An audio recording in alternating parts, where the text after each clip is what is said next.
আসসালামু আলাইকুম দর্শক, চাষিদুল মিয়া ইউটিউব চ্যানেলের পক্ষ থেকে স্বাগতম।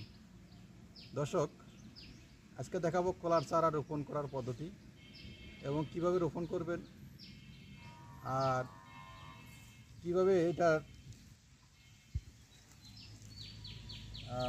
চারাটা রাখবেন সেটা অবশ্য এই ভিডিওতে দেখবেন।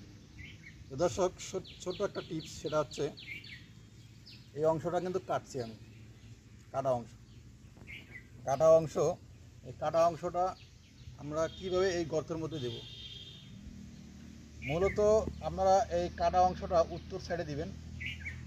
আপনারা যে পূর্ব, পশ্চিম, দক্ষিণ, উত্তর সাইডে দিলে এই কাটা অংশটা যদি উত্তর পাশে দিয়া এই চারাটাকে রোপণ করেন,